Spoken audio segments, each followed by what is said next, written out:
Welcome back to Katawa Shoujo. When we left off, we were in the middle of this touching scene. Lily reaches sideways and gently takes the fussing Hanako in her arms, giving me pause. "It's okay, Hanako. I'm just happy you're here." Hanako gives only a faint nod in response. It's fitting, I suppose, that Lily would be the one to support her like this. I have no idea what Hanako would be like if she hadn't. Seeing the two like this makes me appreciate the fact that I'm privy to such an intimate moment. Even Akira can't help but smile at the sight. I would never have thought I'd manage to find new friends so quickly, and I'm all the more thankful that of all the people, these two are the two I befriended. They slowly break off from one another, Hanako regaining herself somewhat while I quickly get myself back on task. I find a towel among Lily's tea set and start mopping up the spillage. By the time I finish, however, Hanako and Lily have managed to uncork the other bottle and have topped off their glasses. "Looks like you're enjoying the wine then. Just don't go too crazy with it after this, mind." We all dutifully nod and agree, but her reminder feels a bit silly given that she's the one supplying underage people with alcohol. And they're drunk. The second glass of wine goes down a lot quicker than the first, and before any of us notice, the second bottle is empty. While Akira is helping us finish them off, Hanako looks to be almost equaling her in the amount she's had. My head feels a little light, but I think I've managed to gauge my own tolerance surprisingly well. Hanako smiles lazily, toying with her doll's hair. I think it's a pretty safe bet that she hasn't moderated herself as well as I.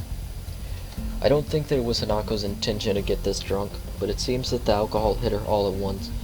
She has a very light frame, something which wouldn't help her handle her booze well either. Lily cradles her glass, running a finger around the rim. Her cheeks are rosy, but she's managing to avoid looking woefully drunk.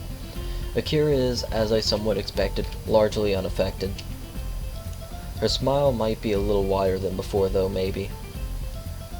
Hanako suddenly hiccups and accidentally knocks over the doll. "I think I should maybe go to bed. Thank you, Hisao. Thanks, Lily, and Akira." She slurs Akira's name pretty hard, barely avoiding breaking out into a giggle midway through. She's completely plastered, and I can't decide whether I should feel a little bad or not for being amused at the state she's in. It really is bizarre to see her acting so carefree. A shame that it's only with the help of alcohol. "Here, let me give you a hand." Akira begins to get up to help Hanako out, but she's stopped when Lily gives a sharp cough. "Hisao, would you please?" Akira looks a little surprised, and I have to admit that I am as well. I don't mind the request at all, let alone when it's said with such a smile. It just comes rather unexpectedly. Sure, no problem." I pick up the chess set and help Hanako stand up. I do feel somewhat responsible for her, considering that other than Akira, I'm probably the most sober person in the room. She nurses the doll in one hand and offers me the other. We stumble out of the door into the hallway and into Hanako's room, Hanako bumping into me a number of times on the way. Not that I mind. Inside the room, I flick on the light as Hanako turns her attention towards a shelf on her dresser. An elegant doll is sitting on it, staring into the bare room. "There you go. You'll be safe in here." Hanako gingerly places the doll next to the other one and straightens its dress. They sit in silence, hair and clothes perfectly arranged, just like the teapot in Lily's room. They serve as distinct contrast to the dull whites and grays that permeate her bedroom. Satisfied with her dolls, her only two real possessions are safe. Hanako takes a step back and stands up, staggering severely. I step forward to catch her if need be, but she regains her balance without any help. For a while, both of us stand in silence as Hanako looks downward toward the cupboard. After a minute or two, she begins to sway a little from side to side. It's very off-putting. "Are you going to be alright?" Hanako raises her head and turns around to me if she's only just remembered that I'm in her room. What's unexpected is that she takes 2 steps forward and wraps her arms around my body, her head coming to rest against my chest. Glorious. Just glorious. I can feel my heartbeat as all my senses feel like they're coming alive again after they're deadening through the previous drinking. The smell of wine on her breath, the feeling of her fingers through my clothing, the scent of her hair underneath my chin. My hands remain out in front of me, not daring to touch her. The temptation is there to hug her, to embrace her, to tell her everything will be fine, but this feels wrong. Really, really wrong. Now, Hisao. It is wrong to take advantage of a drunk girl, but also this is just a hug. It's just a hug, man. Just hug her. Hanako. But I want to stay with you and Lily. Hanako's slurring reminds me a bit of Misha. She probably wouldn't be pleased to hear that. You know I can't. You're a girl and I'm a guy after all, and Lily needs to sleep. She gives a disappointed groan. It's so strange for her to act so forward. Don't worry, I'll see you again tomorrow, okay? That pouty face. Adorable. I decide to rest a hand on her head to reassure her, deciding that this is as far as I'll allow myself to go in terms of physical contact with her while she's in this state. Hanako's head nuzzles against my chest, makes me feel all the more uneasy with the situation. As her arms tighten around my back, I quickly decide to bail out. I rest my hands on her shoulders and give a firm but gentle push. Her grip tightens a little as I do so, but she eventually breaks off. I don't want you to go. Hanako, please. Akira and Lily are going to start thinking weird stuff if I take too long here. It's perfectly true, too. I really don't want us to take any chances, and I feel very uncomfortable right now. They shouldn't try to read anything into the way she's acting right now. I read that aside from alcohol lowering inhibitions, people can react to getting drunk in many different ways that don't necessarily reflect reality. And even without that, there are plenty of ways to interpret what she's saying, and as long as she's safe, I'm going to try to get out of her room as soon as possible. Hanako hiccups again, looking a right mess as she stands and looks downcast in the center of the room. Her personality changed as she drank more and more, and now, all alone in her room with me, her previous brightness seems to have left her. Was she just acting upbeat to make sure we didn't worry? No, she was being genuinely upbeat. It's just she's now not upbeat because you just rejected the fuck out of her. Even if she was, what could I possibly do for her, since I do exactly the same thing in regards to my own condition? Distracting myself from my thoughts, I eventually managed to corral Hanako towards her bed, though her attempts to tame the wild sheeps on it end up accomplishing little. Sorry about tonight, Hanako. I know you probably won't remember any of this, but happy birthday. I'm sorry I couldn't do more for you. She looks up at me for a moment. I have no idea if what I said actually got through to her, but any chance to ask is lost as her eyes peacefully close. I sigh in relief before quietly backing away from her and leaving the room, flicking the light switch off as I go. I hesitate a little before opening the door to Lily's room again, quickly rehearsing what I should say if I get questioned about Hanako. After a few seconds, I still can't come up with anything. I open the door and make sure to close it behind me, lest any passing students catch a glimpse of the wine, before turning my attention to the two girls at the low table. Akira is casually smiling, as is Lily. I welcome the change from the mood in Hanako's room. Is that you, Hisao? Yeah, I got Hanako to her bed. She's sleeping now. That's good. I have to admit, I hadn't thought that she'd drink quite so much. Hey, it's fine. She's all safe and tucked up in bed now. With the way she is. She awkwardly trails off, though Lily and I would hardly protest. For someone so anxious and fearful, drinking would give an easy way out from those constant feelings. Wish I could do more for her. I feel really useless. Looking at Lily, I think back to what I asked myself in town. My relationship with her is that of a friend, and has only ever felt that way, but now I think I know why. Lily's been there for both Hanako and me since I first met her, but she's like that for everyone, trying to do her best to make them feel better. With that in mind, then what's the bond between me and Hanako? After rescuing our relationship following the panic attack I inadvertently triggered during class, I feel like we're back to being friends, but she's on my mind more and more. I can't say I view any other girls in quite the same way, but maybe it's just a normal reaction to someone acting like this. Say, Akira. She yawned before looking at me. It is getting pretty late. You know about what happened with Hanako, don't you? Yeah, Lily told me. I negotiated pretty hard for a break so I could come down and help make her birthday a bit brighter. We get along pretty well. It's surprising to hear that from someone as extroverted as her, but if Hanako came to know her through Lily, maybe she had time to get used to Akira. And on that note, I'd better get going. It's already going to be a bit late as it is. But it's already so late. Sorry, we got a bunch of work dropped on us, so overtime it is. She levers herself up with a grunt and heads past me towards the door. Just before she leaves, she turns back towards us. You haven't forgotten about the time for the flight and all the rest?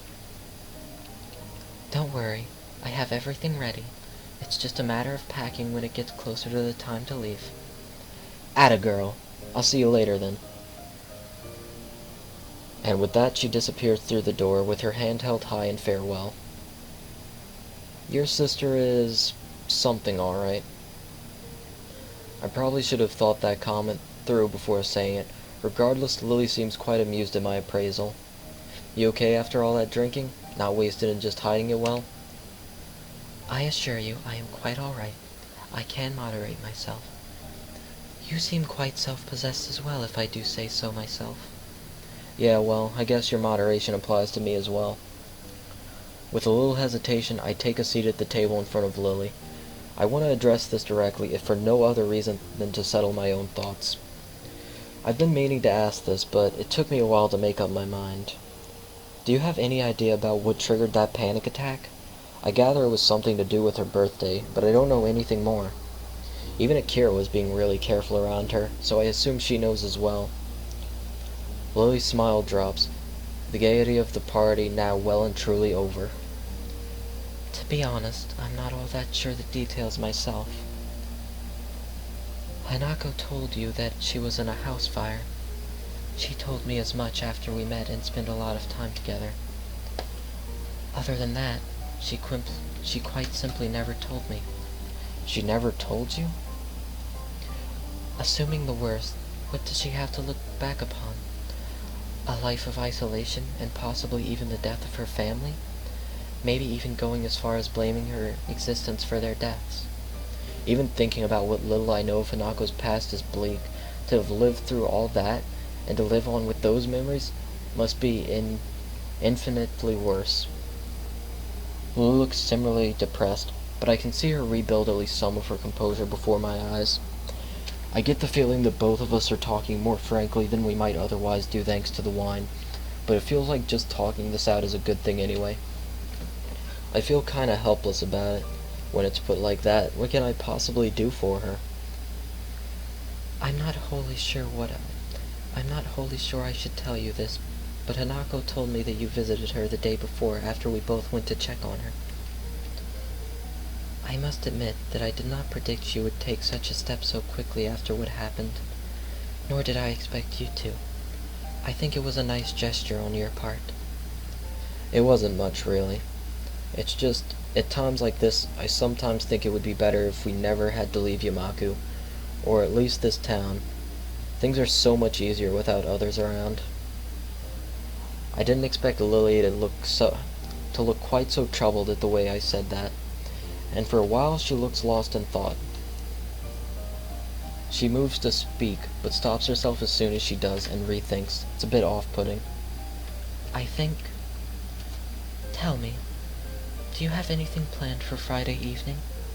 Friday evening? No. Isn't your flight to Scotland the next day? I don't think it would be a good idea to tire yourself out before you even get there. I'll be alright. You needn't worry about me. I do this tomorrow evening, but I imagine Hanako will be feeling rather off for a while. The thought of how she's going to be tomorrow makes me grimace. Maybe we should count our blessings that she didn't end up simply throwing up from drinking so much with having such a low tolerance. Well, I'm going to be able to attend whatever you are planning. What is it? Nothing unusual, I assure you. Just a little excursion. And you'd better be off, Hisao. I can't imagine it's long off at all until curfew is here. Oh damn, curfew. I'd completely forgotten. I look at the clock next to Lily's bed, but it seems to be some oddity without written numerals, which I suppose makes sense given Lily's condition. Not wanting to risk a haughty security patrol giving me a scolding, I get up and decide to go to my dorm as she says. Well then, I guess I'll see you in Hanako tomorrow, assuming the both of you manage to get up in the morning. Thank you for your concern, Hisao. Until then. With that, I make my way out of her door and into the hallway. I hope our ideal will be a good one.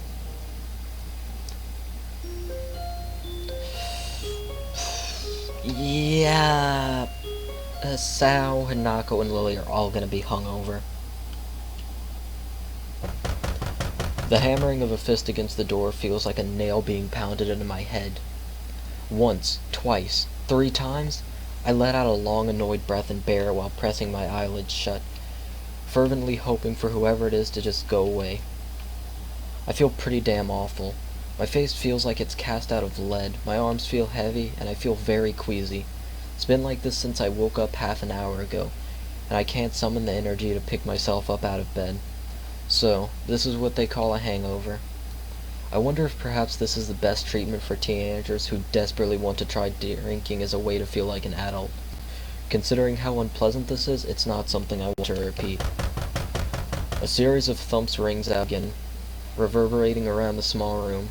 I wish they'd just give up already. I have no intention of getting out of bed for them. Seconds pass, turning to minutes. Since no more knocks are coming from the door, whoever it is must have left, thank goodness. Looking at my clock, the time when I really should think about getting dressed and ready for class is approaching. I don't think I can manage it though. I hate cutting class, but I don't think I'm going to be able to get much done at this rate. I can tell I look like a mess without needing to look in the mirror to confirm it too. The morning rush is giving me enough time to stand outside the classroom for a little while without looking too suspicious.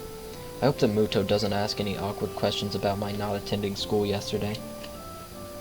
I was sick, that much is true. It's just the reasons for it that I have to hide. Confident I can get away with a tactical omission of certain truths, I stride into the classroom, doing my best to appear normal. The instant I open the door and take a single step in, I can feel a dozen eyes looking at me. There's no way I'm imagining this. They're not even making any attempt to hide it. Goddamn kids! Never mind their own business. My eyes take a quick sweep around the classroom, and I spot Hanako. We make eye contact momentarily before she looks down and stares very hard at her desk. Did she spill the beans? Muto may be okay as far as teachers go, but underage drinking on campus is not exactly something that would be taken lightly. I look to him with some trepidation. Feeling better today? Yeah, thank you. He motions for me to take my seat. My legs feeling like sticks as they carry me there. This is going to be a long day. As soon as the lunch bell rings, I'm on my way to Hanako's desk to ask her what's going on. Hanako, did you tell? She looks up at me and shakes her head. That's a big relief. It's just... Well, hello there, Hichan. It's nice to see you again today. I grimace and turn towards the unmistakable voice coming from behind me. That was a way too upbeat a tone to feel comfortable, even for Misha. Misha's happy smile is nothing out of the usual. Shizune's, though, is a very bad sign. The one she wears has become notched into my brain as her "I have got you 7 ways from Sunday" smile. Hi Shizune, Misha, you look happy to see me. Not feeling well yesterday, Hichan? No, I wasn't. But I'm feeling better now, at least. That's good to know, Hichan. Why do I get the feeling that Shizune is leading me into a trap? You sound like you're not being completely serious. Oh no, Hichan. We're generally pleased that you're all better now. Shizune is positively overflowing with happiness. There's only one reason why she would be like this. Oh no. In fact, we were quite worried about you after all. You, Hanako, and Lily were all absent from class on the same day. Yep, she's got us. So thoroughly that all I can do is sigh in defeat. I guess you have your own theories about this. Could you just kinda not tell anyone? It's a bit late for that, Hichan. I suppose she's right, considering the looks I got as I entered the class. Still, things only seem to be at that level of vague suspicion rather than outright accusations, so we'll probably be fine. Nako's face sinks a little further. Such attention is troublesome enough for me, let alone for her. Going by Wichizune and Misha's reactions, I think they noticed this as well. The only reason why we're giving you such a hard time is you ignored us yesterday morning. Yesterday morning? Takes a while to recollect what happened then, given the haze induced by the generally awful state I was in at the time. Oh right, the knocking. That was you two? Okay, I'm gonna end it here. Thank you guys for watching, and I'll see you later.